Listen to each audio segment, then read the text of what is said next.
paz. Gostaria de compartilhar com os irmãos uma breve passagem que se encontra no livro de Romanos, capítulo 12, versículo 1 e 2. Rogo-vos, pois, irmãos, pela compaixão de Deus, que apresentei os vossos corpos em sacrifício vivo, santo e agradável a Deus, que é o vosso culto racional. E não sede conformados com esse mundo, mas sede transformados pela renovação do vosso entendimento, para que experimenteis qual seja a boa, agradável e perfeita vontade de Deus. Vamos, nesse momento, conversar com o Senhor, para agradecer por mais um dia, por mais uma oportunidade que Ele nos deu, de mesmo no meio dessa situação toda, de acordar, de respirar. Amém? Senhor Jesus, obrigado, Pai, porque em meio a tantas dúvidas, em meio a tantas circunstâncias adversas das nossas vidas, Senhor, o Senhor permanece fiel a nós. O Senhor continua nos tratando com carinho, nos tratando com cuidado. E mesmo diante disso tudo, mesmo diante das incertezas que nós temos agora e de todas as incertezas que nos acompanham, Pai, nós queremos dizer que em meio a isso tudo nós queremos acreditar e confiar cada dia mais na Tua Palavra. Queremos aprender a confiar e a descansar em Ti, que é um porto seguro, que é simplesmente o farol em nossas vidas, que é a luz nos nossos caminhos, Jesus. Que a cada dia o Senhor possa estar conosco, nos mostrando o quanto o Senhor é importante em nossas vidas, Jesus. É o que eu te agradeço em Teu nome, Pai. Amém. Nesse momento, nós vamos passar a palavra para o Ministério de Louvor, em que nós vamos, mais uma vez, agradecer ao Senhor por tudo que Ele tem feito em nossas vidas. Amém?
Pelos séculos dos séculos.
Bom dia, que a graça e a paz do Senhor Jesus possa estar reinando em cada coração neste dia.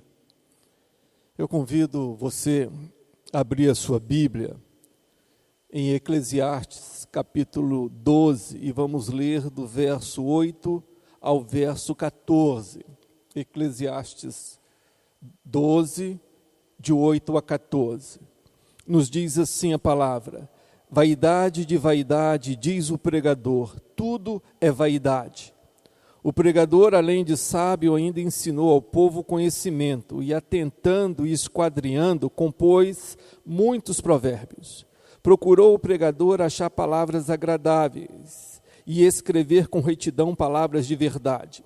As palavras dos sábios são como agrilhões e como pregos bem fixados às sentenças coligidas dadas pelo único pastor. Demais, filho meu, atenta.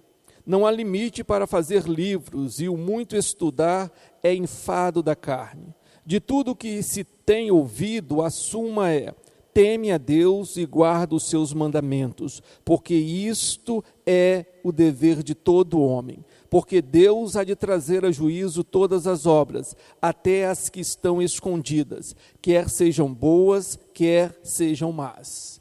Oremos. Pai, a Tua palavra foi lida, Senhor, e dependemos exclusivamente do Senhor, para que a mesma, Senhor, adentre os nossos corações.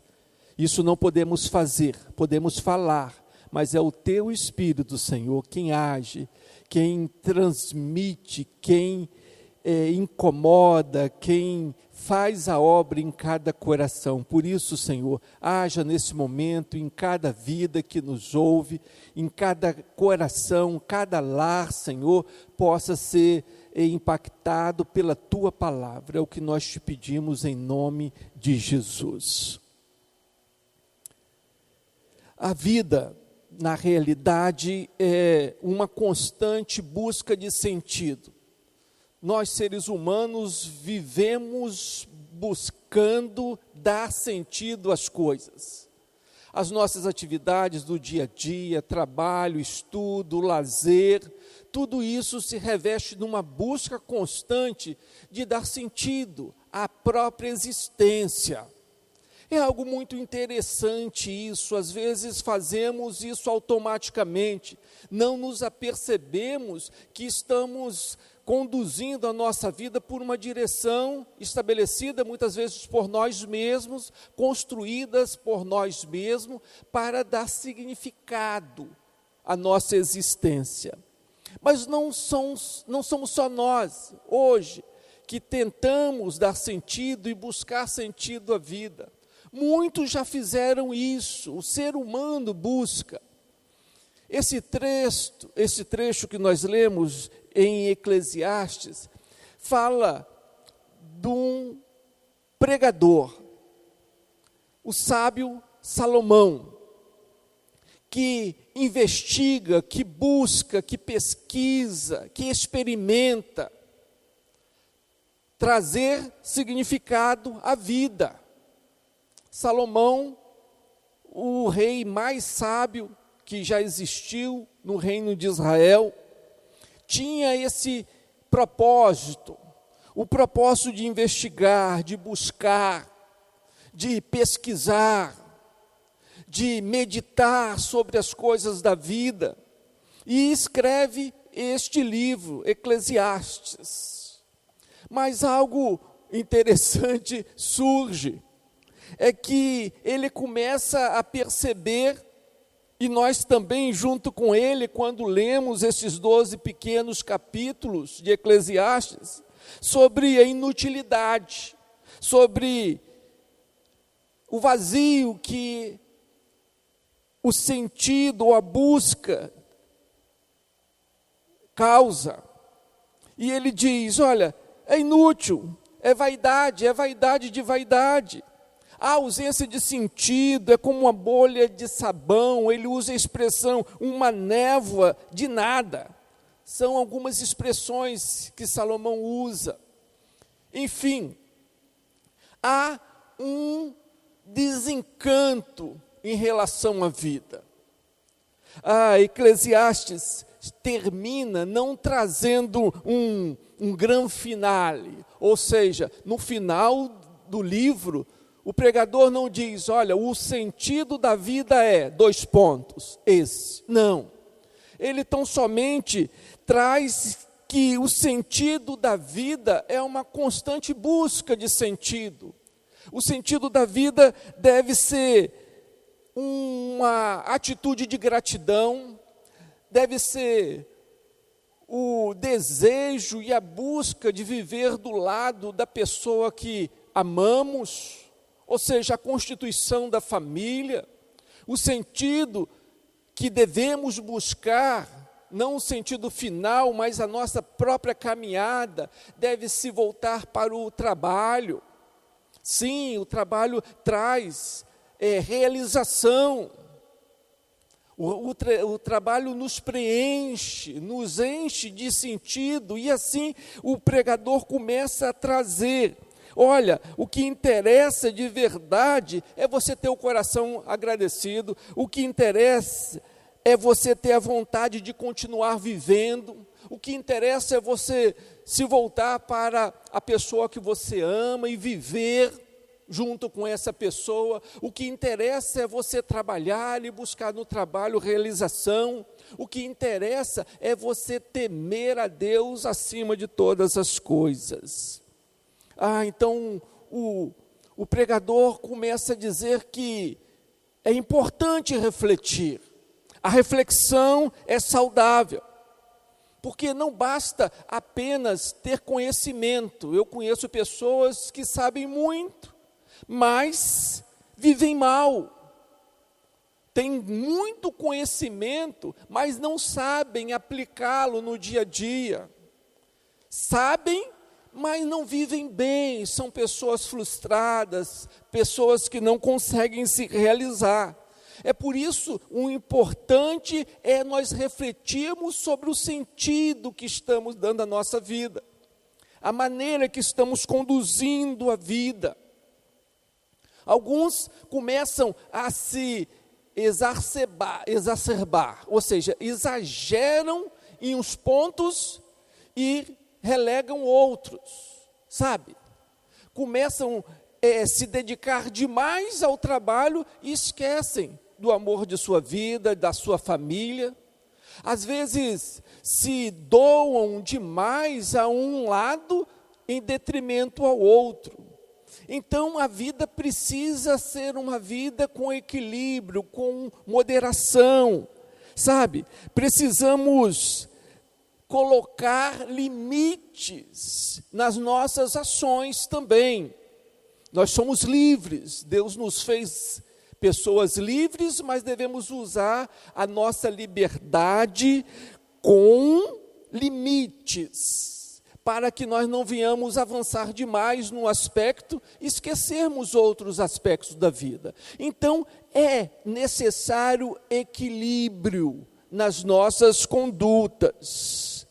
E o salmista, o escritor, o pregador, o sábio Salomão, fala que o temor a Deus é o princípio de uma conduta, de uma vida boa, de uma vida de sabedoria, porque sabedoria não é somente o conhecimento, mas é o conhecimento colocado em prática. Então, ele diz, olha, o princípio, a base da sabedoria é o temor a Deus.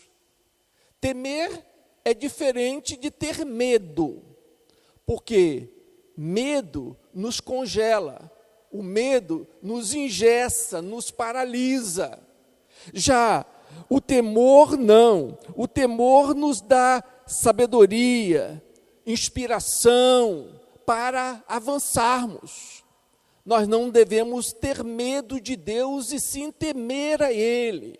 Assim nós estaremos nos colocando diante dEle com humildade, submissão, no sentido de aprendizagem, no desejo de conhecê-lo melhor, e assim a nossa caminhada será de vitória, uma caminhada de triunfo. as coisas serão melhores, com certeza, para aqueles que temem a Deus.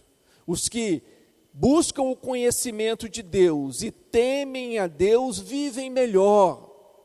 Não é que vivem numa redoma de vidro, não é que vão viver numa bolha de proteção, não. O que acontece com o ímpio acontece com o crente.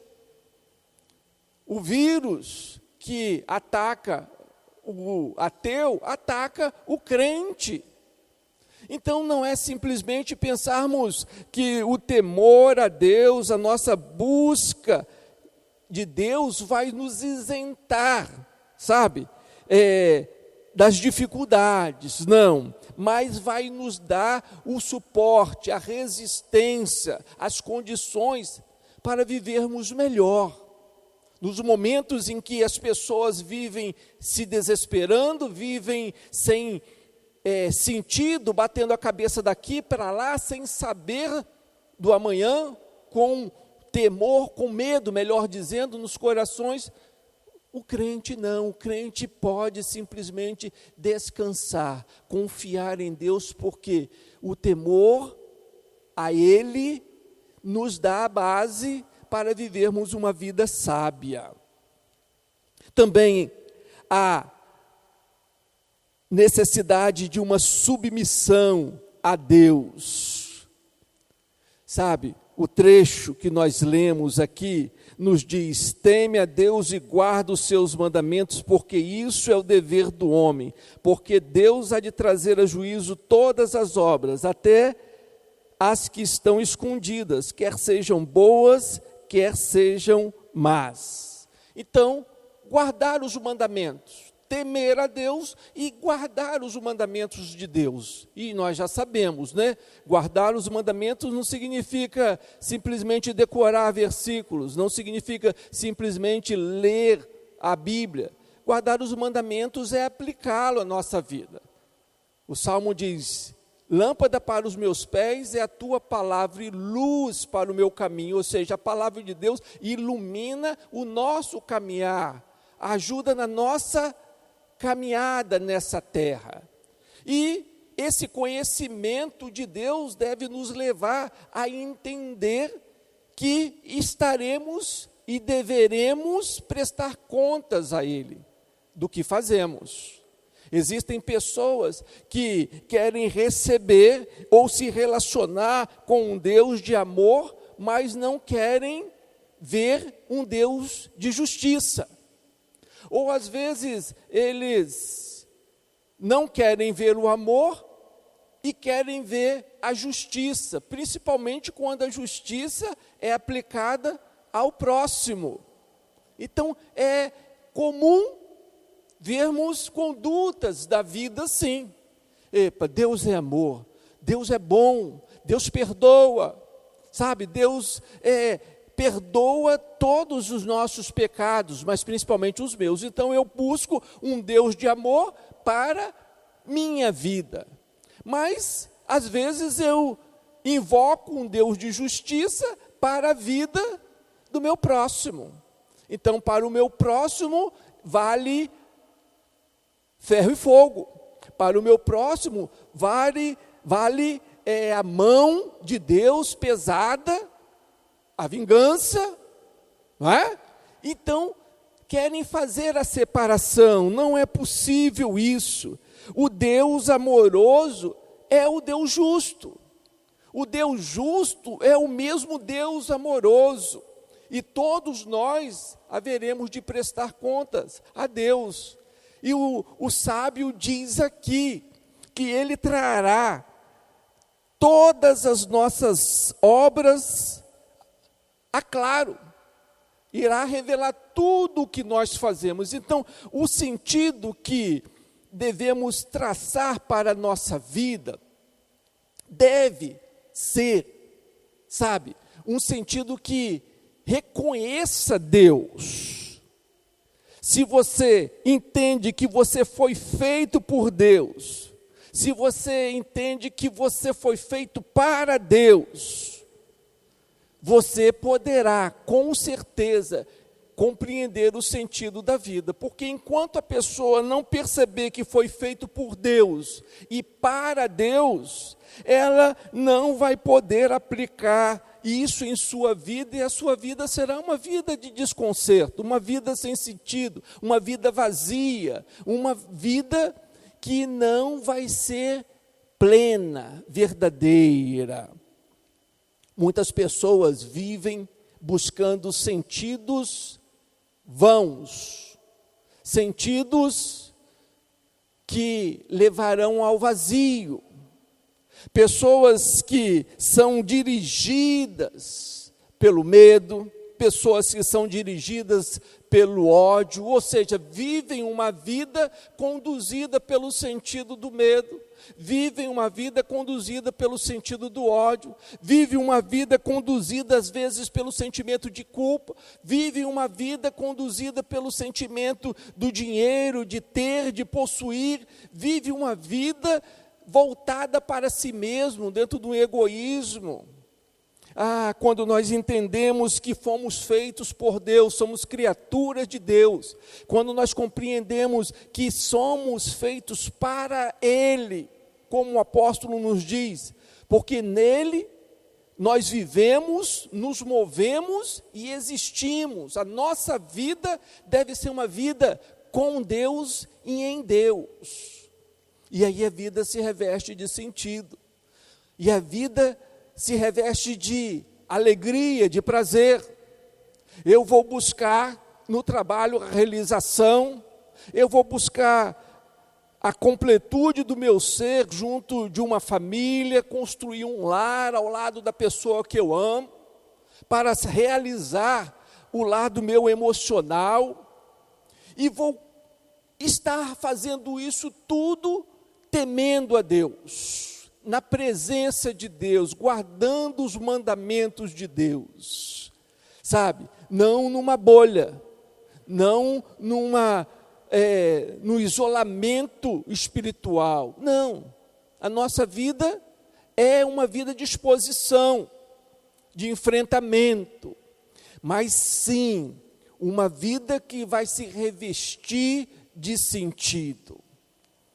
O salmista, melhor, o pregador, o sábio, ainda não conhecia e não colocou dentro do seu texto algo essencial que nós já conhecemos. Ele buscava o sentido na vida, nas coisas, e descobriu coisas maravilhosas, como essas que nós trouxemos rapidamente aqui. Mas, mais adiante, nós percebemos uma pessoa, Jesus. Jesus que veio realmente tornar a vida plena.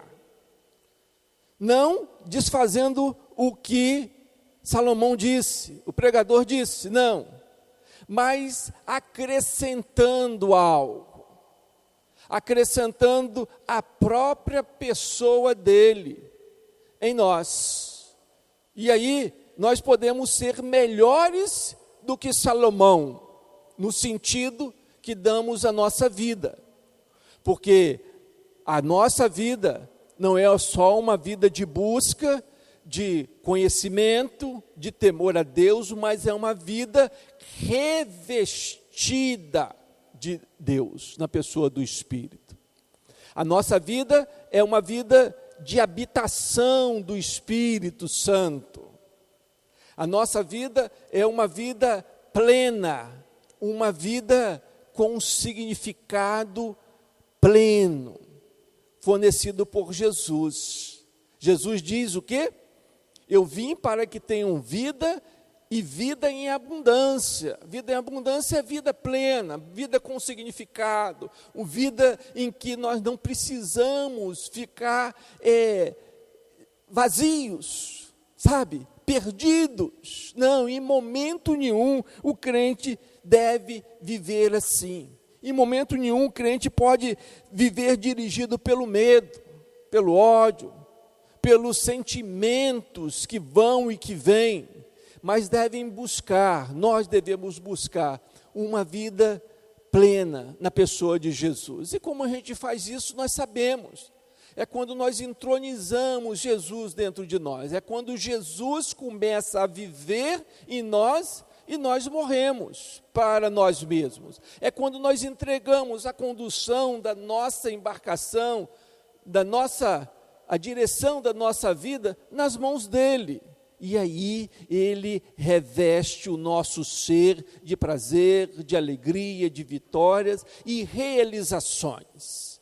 Mesmo não nos isentando das dificuldades, do sofrimento, mas dando a cada momento, a cada minuto, da nossa vida, graça, paz, segurança, felicidade plena. Não a que o mundo dá, mas aquela que só Deus pode dar. E o sentido que o pregador traz deve ser o sentido que nós venhamos dar à nossa vida aqui. Acrescentando, é claro, a vida interiorizada de Jesus em nós. Ele deve viver em nós. E aí nós estaremos vivendo uma vida plena, uma vida de significado. Amém? Que Deus nos abençoe. Que a nossa vida não possa ser uma vida de batendo a cabeça aqui e ali, uma vida de altos e baixos, uma vida de vazio, mas uma vida plena, de realização, uma vida que sabemos de onde viemos, onde estamos e para onde estamos caminhando. Uma vida em que Jesus habita e faz morada. Que Deus nos abençoe. Para dar alguns anúncios e agradecimentos também, certo? Nós estamos em plena campanha de arrecadação de alimentos e tem chegado alimentos para abençoar a vida daquelas famílias que estão necessitando. Então, agradeço a você que já trouxe o seu quilo de alimento, agradeço a você também que nesse mês de dificuldade, de templo fechado, você também trouxe o seu dízimo à casa do Senhor. Quero agradecer também aos irmãos que têm feito esforço para que esses cultos se tornem uma realidade, certo?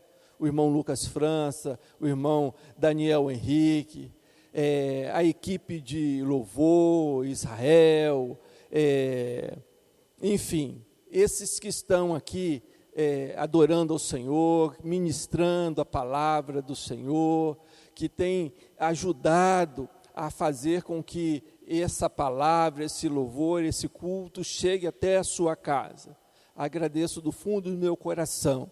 E é claro, não vejo a hora, em que nós poderemos novamente nos reencontrar e fazer aquele culto presencial, aquele culto do abraço, aquele culto da expressão, aquele culto da comunhão verdadeira e genuína, tá bom? Então, que Deus te abençoe, que Deus nos abençoe ricamente.